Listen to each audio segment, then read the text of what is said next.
Ngayon po ay Saturday ng ikatlong linggo ng Kwaresma at ang mabuting balita ng Panginoon ayon kay San Lucas. Papuri sa iyo, Panginoon.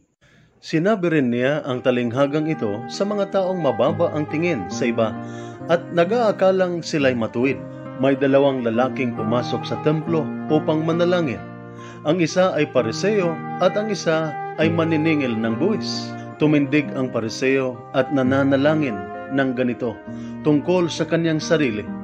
O Diyos, nagpapasalamat ako sa iyo sapagkat hindi ako katulad ng iba na mga magnanakaw, mandaraya, mangangalunya o kaya'y katulad ng maniningil ng buwis na iyon. 2 beses akong nag-aayuno sa loob ng sanlinggo at nagbibigay pa ako na ika-10 bahagi ng lahat ng aking kinikita. Samantala, ang maniningil ng buwis naway nakatayo sa malayo at di man lamang makatingin sa langit. Dinadagukan niya ang kanyang dibdib at sinasabi, O Diyos, mahabag po kayo sa akin na isang makasalanan. Sinasabi ko sa inyo, ang lalaking ito'y umuwing pinatawad sa kanyang mga kasalanan, ngunit ang una ay hindi. Sapagkat ang sinumang nagpapakataas ay ibababa at ang nagpapakababa ay itataas.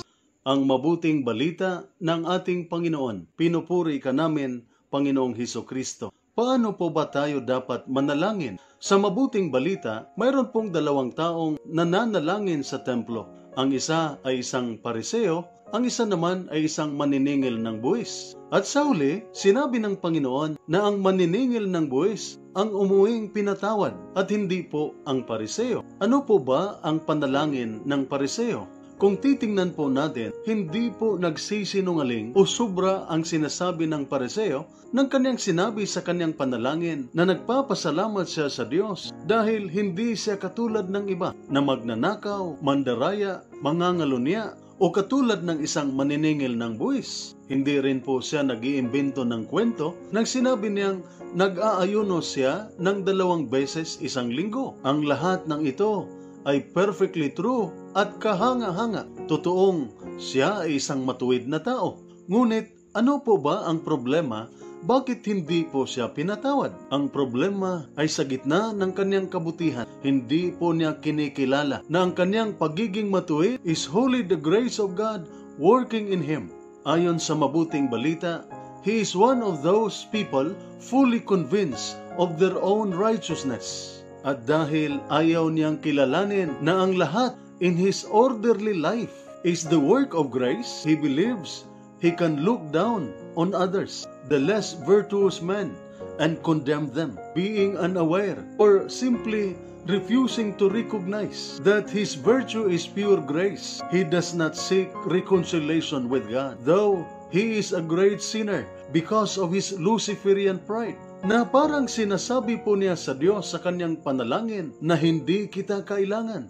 Thus, he did not ask for God's mercy and he did not ask anything from God. Na parang sinasabi niyang, I do not need you. Kaya umuwi siyang hindi pinatawad. Habang ang maniningil ng buwis ay nananatili sa hulihan ng templo at hindi nga makatingin sa itaas. Tanda ng buong kababaang loob niyang tinanggap ang kanyang paglabag at kasalanan sa Diyos. Kinikilala niya ang kanyang unworthiness before God, and he presented himself in urgent need of God's forgiveness. Kaya siya umuwi na pinatawad. Na ang talinghagang ito ay nagpapaalala sa atin that God hears our prayer if we approach Him with humility. Kaya ayon po kay San Agustin, there are 3 virtues which are essentials for holiness and perfection. These are humility, humility, and humility. Na ang panalangin na may kababaang loob ang kinalulugdan ng Diyos. Ito po ang salita ng Diyos,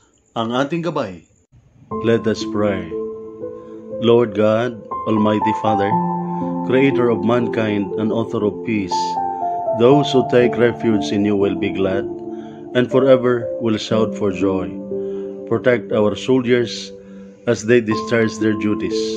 Protect them with the shield of your strength and keep them safe from all evil and harm. Grant them courage and hope. May they ever experience your firm support, gentle love, and compassionate healing. Be their constant companion and the refuge in every adversity.